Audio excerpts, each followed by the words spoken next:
And अब यहाँ पर आप लोग देख सकते हैं हमारा क्वेश्चन नंबर फर्स्ट जो है वो क्या है, गोली दर्पण के परावर्तक तल के व्यास को कहा जाता है। अब गाइस यहाँ पर एक चीज आपको मैं बता दूं कि आप ये हेलो दोस्तों, स्वागत है आप सभी का हमारे YouTube channel royal study classes पर। तो दोस्तों आज का जो हमारा टॉपिक है वो क्या है, प्री बोर्ड परीक्षा 2023। तो गैस इस बार जो हमारा प्री बोर्ड परीक्षा 2023 हुआ है वो किस प्रकार से हुआ है, एंड जो आपके बोर्ड एग्जाम में क्वेश्चन आने वाले हैं वो किस प्रकार से आपके बोर्ड एग्जाम में क्वेश्चन आएंगे। तो यहाँ पर दोस्तों आप लोग देख सकते हैं जो प्री बोर्ड परीक्षा होती है इसी के बेस पर आपके बोर्ड एग्जाम आते हैं, ठीक है, इसी के पैटर्न पर। तो आप यहाँ पर आप लोग देख सकते हैं हमारा ये जो क्वेश्चन पेपर है वो विज्ञान का क्वेश्चन पेपर है एंड क्लास 10th का है, ठीक है। तो अब इसमें आपको क्या क्या चीज़ें देखने को मिलती हैं कि पूर्णांक आपका जो है 70% होता है एंड समय जो है वो आपके 3 घंटे 15 मिनट होंगे। तो ये जो 15 मिनट होता है गाइज वो आपको क्वेश्चन पेपर पढ़ने के लिए दिया जाता है, एंड अगर आप इस क्वेश्चन पेपर को पढ़ते हैं तो आप 15 मिनट यूज कर सकते हैं क्वेश्चन पेपर पढ़ने के लिए। अगर आप क्वेश्चन पेपर नहीं पढ़ना चाहते हैं तो आप सिंपली क्वेश्चन सॉल्व करना स्टार्ट कर सकते हैं। तो यहाँ पर आपके जो 15 मिनट हैं वो आपके बच सकते हैं। ओके, तो अब हम देखते हैं यहाँ पर दोस्तों कि हमारा जो क्वेश्चन पेपर है वो किस प्रकार से दिया गया है, ठीक है। तो सिंपली यहाँ पर आप लोग देख सकते हैं यहाँ पर आपको कुछ निर्देश दिए गए हैं। तो देखिए निर्देश हमारा क्या है, यहाँ पर निर्देश है कि प्रारंभ के 15 मिनट परीक्षार्थियों के पढ़ने के लिए निर्धारित है एंड सभी प्रश्न करना अनिवार्य है। और यहाँ पर देख सकते हैं प्रश्न पत्र को 2 खंडों में बांटा गया है, आ तथा बा, ठीक है। तो सबसे पहले हम आ जो खंड है उसको देख लेते हैं। तो यहाँ पर देखिए हमारा जो खंड है आप लोग देख सकते हैं यहाँ पर खंड हमारा आ जो है स्टार्ट है। एंड अब यहाँ पर आप लोग देख सकते हैं हमारा क्वेश्चन नंबर फर्स्ट जो है वो क्या है, गोली दर्पण के परावर्तक तल के व्यास को कहा जाता है।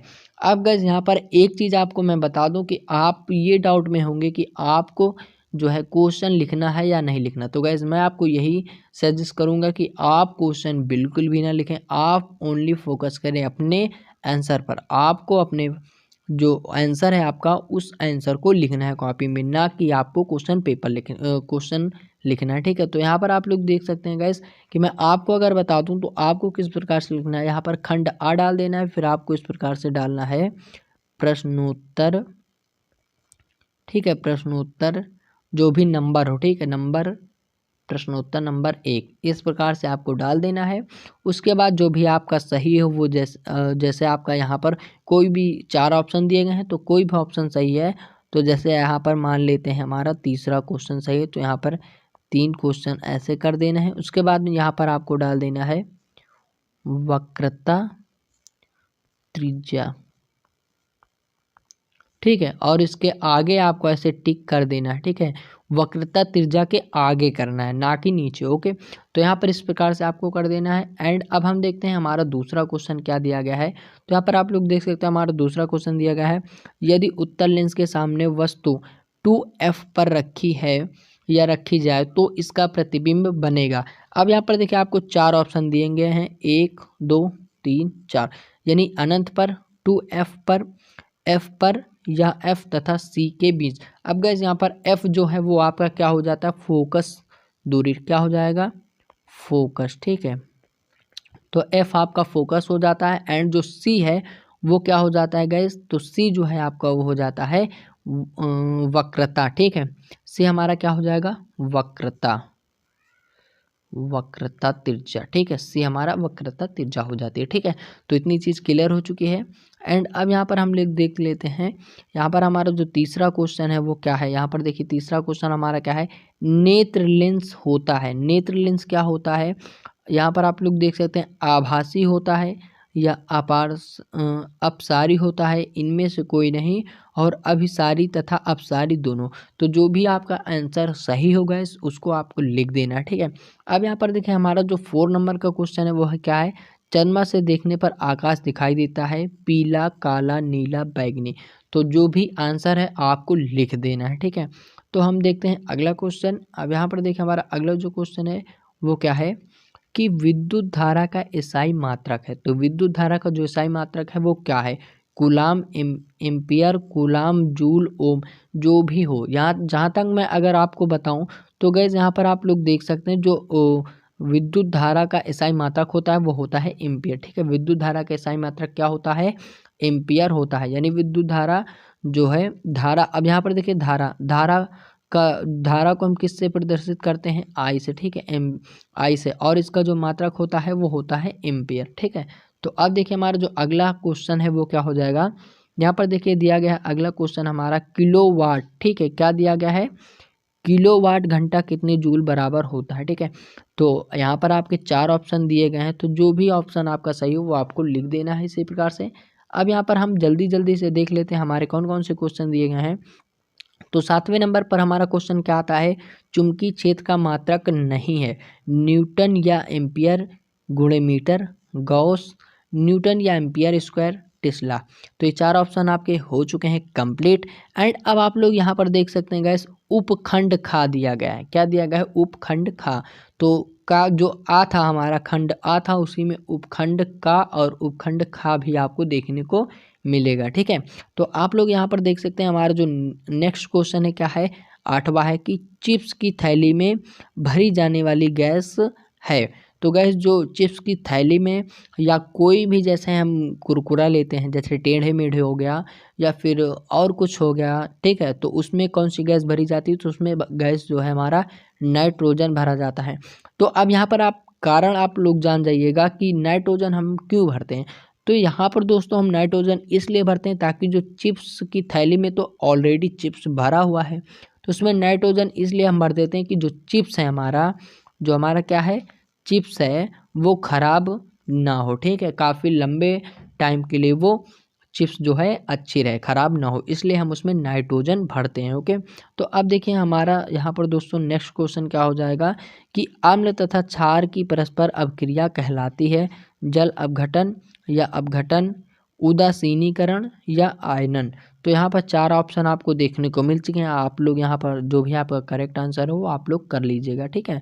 तो अब यहाँ पर देखिए हमारा 10 नंबर का क्वेश्चन है, द्रव अवस्था में पाई जाने वाली धातु है चांदी, मरकरी, ब्रोमीन, क्लोरीन, ठीक है। अब 11 नंबर का क्वेश्चन हमारा क्या है, कार्बन की संयोजकता होती है 1, 2, 3, 4। तो यहाँ पर आपको संयोजकता निकालनी है। अब यहाँ पर देखिए 12 नंबर का क्वेश्चन हमारा क्या है, उभयधर्मी ऑक्साइड कौन सा है, Na2O, MgO, Al2O3, P2O5, ठीक है। तो यहाँ पर 4 ऑप्शन इसमें भी आपके कंप्लीट हो चुके हैं। एंड अब यहाँ पर आप लोग देख सकते हैं एल्काइन का सामान्य सूत्र है, जो एल्काइन है उसका सामान्य सूत्र क्या होता है, CnH2n+2, ठीक है, ये हो गया, और CnH2n ये एक हो गया आपका, और ये है CnH2n-2, Cn+2H2n, ये आपके 4 ऑप्शन इसमें कंप्लीट हो चुके हैं। अब यहाँ पर आप लोग दोस्तों देख सकते हो यहाँ पर दिया गया है उपखंड गा, तो उपखंड गा भी आपको इसी में देखने को मिलेगा। एंड अगर हम बात करें इसके आगे, तो देखिए जो हमारे क्वेश्चन दिए गए हैं वो कौन कौन से क्वेश्चन दिए गए हैं। तो यहाँ पर देखिए जो क्वेश्चन हमारा क्या है कि पत्ती की सतह पर पाए जाने वाले छोटे छोटे छिद्र कहलाते हैं। तो गैस अब यहाँ पर आप लोग देख सकते हैं ये जो क्वेश्चन दिए गए हैं वो आपके जीव विज्ञान से दिए गए हैं, ठीक है, किससे दिए गए हैं, जीव विज्ञान, ठीक है, जीव विज्ञान के क्वेश्चन है जिसे हम कहते हैं बायोलॉजी, सॉरी बायो कहते हैं, ठीक है। तो यहाँ पर आप लोग देख सकते हैं कि द्वार कोशिकाएं हो गया, केंद्रक हो गया, रंध्र हो गया, हरित लवक हो गया, ठीक है, 4 ऑप्शन इसमें से आपको मिल गए। एंड अब यहाँ पर आप लोग देख सकते हैं कि हमारा दिया गया है पचे हुए भोजन का अवशोषण होता है आमाशय में, ग्रहणी में, या फिर शुद्रांत में, बड़ी आंत में। तो जो भी आपका करेक्ट आंसर हो वो आप लोग इसमें लिख दीजिएगा अपने बोर्ड की कॉपी में अगर ये क्वेश्चन आते हैं तो। ओके, अब यहाँ पर अगर हम बात करेंगे तो यहाँ पर देखिए हमारा जो अगला क्वेश्चन है, क्वेश्चन नंबर 16 दिया गया है कि पुरुषों में शुक्राणु बनते हैं वृषण में या फिर वृषण कोश में, शुक्राशय में, एंड एपिडिडाइमिस में। और अब यहाँ पर आपके 4 जो ऑप्शन है वो कंप्लीट हो चुके हैं। एंड आगे के क्वेश्चन को हम देखें तो हमारा है 17 नंबर का क्वेश्चन कि अनुवांशिकी के जनक कहे जाते हैं, अनुवांशिक के जो जनक कहे जाते हैं वो कौन है, ठीक है, डार्विन, लिनियस एंड मेंडल और लेमार्क। तो गैस जो भी आपका ऑप्शन हो करेक्ट वो आपको लिख देना है इसमें। एंड हम देखते हैं हमारा नेक्स्ट जो क्वेश्चन है वो क्या है। यहाँ पर देखिए नेक्स्ट क्वेश्चन हमारा है जीवाश्म ईंधन है पेड़ पौधे, जीव जंतु, कोयला एवं पेट्रोलियम उपयुक्त सभी। तो यहाँ पर देखिए आपका हो चुका है 18 नंबर क्वेश्चन कंप्लीट। एंड अगर हम आगे देखें तो हमारा 19 नंबर का क्वेश्चन है, टिहरी बांध किस नदी पर बना है? यमुना नदी, गंगा नदी, गोमती नदी, नर्मदा नदी। ठीक है, तो अब यहाँ पर 20वां जो हमारा क्वेश्चन है, जीव मंडल में ऊर्जा का मुख्य स्रोत है? वायु, सूर्य, पौधे, परमाणु ऊर्जा। तो ये आपके जो 20 मोस्ट इम्पॉर्टेंट प्री बोर्ड के क्वेश्चन थे वो कंप्लीट हो चुके हैं। एंड अगर हम अब देखें गाइस तो यहाँ पर हमारा है खंड बा। ठीक है, खंड बा यहाँ से स्टार्ट हो जाता है दोस्तों।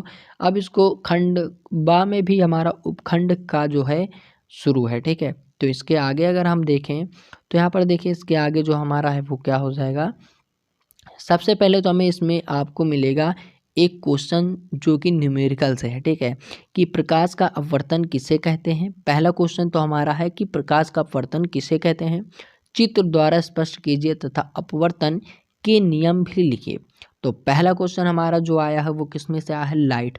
ठीक है, प्रकाश का परावर्तन तथा अपवर्तन से। अब यहाँ पर देखिए हमारा जो दूसरा क्वेश्चन है वो क्या है? निम्नलिखित परिपथ में ज्ञात कीजिए कुल परिपथ का कुल प्रतिरोध एंड कुल धारा। तो ये आपका न्यूमेरिकल है जो कि आया है आपके फिजिक्स से। तो यहाँ पर अब इसके आगे अगर हम बात करें तो देखिए ये आपका पूरा डायग्राम बना हुआ है, ये यहाँ से आपका ये पूरा डायग्राम है। तो आपको यहाँ पर देखिए 4 ओम दिया गया है, 3 ओम, 3 ओम, 3 ओम। ठीक है, तो ये जो है आपका श्रेणी क्रम में है। एंड ये जो 3 है आपके ये समांतर क्रम में है। एंड ये आपका कुंजी हो जाएगा, ये आपका बैटरी हो जाएगा या सेल है। ठीक है, तो अब देखिए ये आपका जो था वो कंप्लीट हो चुका है। अब इसके आगे अगर हम बात करें तो यहाँ पर देखिए जो तीसरा जो हमारा है क्या है? ओम का नियम क्या है? तो गाइज ये काफ़ी ज़्यादा इम्पॉर्टेंट है, आप लोग इसे ज़रूर पढ़िएगा। ओम का नियम हर बार बोर्ड एग्जाम में पूछा जाता है। ठीक है, तो इसके आगे अगर हम बात करें तो दिया गया है चौथे नंबर पर क्वेश्चन हमारा दिया गया है। यहाँ पर देखिए चौथे नंबर पर क्वेश्चन क्या है? निकट दृष्टि तथा दूर दृष्टि दोष किसे कहते हैं? इनके निवारण के उपाय चित्र द्वारा दर्शाइए। आपको इनके कारण निवारण भी लिखने हैं एंड निकट दृष्टि दोष, दूर दृष्टि दोष किसे कहते हैं ये भी लिखना है। अथवा में यहाँ पर देखिए अथवा में आपका दिया गया है कि अगर ये ना है तो आप अथवा में यहाँ पर अथवा में ये कर सकते हैं कि प्रकाश का वर्ण विक्षेपण किसे कहते हैं? श्वेत प्रकाश का वर्ण विक्षेपण प्रिज्म द्वारा स्पष्ट करते हुए वर्ण विक्षेपण का कारण भी लिखिए। ठीक है, अब यहाँ पर आपका जो शुरू हो जाता है उपखंड खा, उपखंड खा शुरू हो जाता है। और यहाँ पर देखिए जो 5वां क्वेश्चन है, असंतुलित रासायनिक समीकरण क्या है? इसे संतुलित करने के की हिट एंड ट्रायल विधि को समझाए। हिट एंड ट्रायल विधि को समझाना है आपको। और अगर हम इसके आगे क्वेश्चन की बात करें तो 6, 7, 8 काफ़ी ज़्यादा क्वेश्चन है। तो आप लोग क्वेश्चन इसी प्रकार से देख सकते हैं। बेकिंग सोडा कैसे बनाया जाता है? यहाँ पर देखिए बेकिंग सोडा कैसे बनाया जाता है, या फिर बॉक्साइट किसका अयस्क है? ठीक है, और अथवा में वो दिया गया है। अगर ये कुछ ये क्वेश्चन अगर आपको आते हैं तो करिए, वरना अथवा में ये क्वेश्चन आपको मिल जाता है। ठीक है, अब यहाँ पर देखिए जो हमारा खंड ग शुरू होता है, यहाँ पर देखिए खंड हमारा ग शुरू होता है, उपखंड है। ठीक है, तो मनुष्य के पाचन तंत्र का स्वच्छ नामांकित चित्र बनाकर वर्णन कीजिए। ओके, अब फिर क्या है? कायिक जनन। कायिक जनन किसे कहते हैं? पौधे के किन किन भाग में होता है? उदाहरण देकर समझाइए। एंड 10 नंबर की अगर हम बात करें तो यहाँ पर हमारा जो 10 नंबर क्वेश्चन है वो क्या है कि मनुष्य में लिंग निर्धारण कैसे होता है। एंड 11 नंबर है कि मानव हृदय की आंतरिक संरचना का स्वच्छ नामांकित चित्र बनाइए, उसकी कार्यविधि को स्पष्ट कीजिए। ओके, आप यहाँ पर देखिए अगर आपको 6 नंबर का क्वेश्चन आता है तो आप करें, अन्यथा यहाँ पर आप लोग देख सकते हैं हमारा दिया गया है अथवा। और अथवा में क्या दिया गया है कि लैंगिक तथा अलैंगिक जनन में कोई 6 अंतर लिखिए। लैंगिक जनन तथा अलैंगिक जनन में आपको कोई 6 अंतर लिखने हैं। ओके, तो ये थे आज के हमारे जो बोर्ड एग्जाम के प्री बोर्ड परीक्षा की कॉपी थी या क्वेश्चन पेपर था जो वो कंप्लीट हो चुका है। एंड आप लोग देख सकते हैं कुछ इस प्रकार से आपको क्वेश्चन देखने को मिलेंगे बोर्ड परीक्षा में। ठीक है, तो ये जो प्री बोर्ड एग्ज़ाम है, प्री बोर्ड परीक्षा 2023 का है गैस, तो इसी के बेस पर जो है आपका बोर्ड एग्ज़ाम आएगा। तो आप लोग ये सारे क्वेश्चन एकदम अच्छे तरीके से याद करके जाएगा। 100% इनमें से कुछ ना कुछ तो क्वेश्चन आपको देखने को ज़रूर मिलेंगे। ओके, तो आज की वीडियो हम यहीं पर समाप्त करते हैं। एंड गाइस, अगर आपको वीडियो अच्छी लगी हो तो इस वीडियो को एक लाइक ज़रूर कर दें और हमारे चैनल से जुड़े रहने के लिए इस चैनल को सब्सक्राइब जरूर करें। हम मिलते हैं अगले वीडियो में किसी और क्वेश्चन पेपर के साथ। तब तक के लिए टेक केयर, बाय बाय।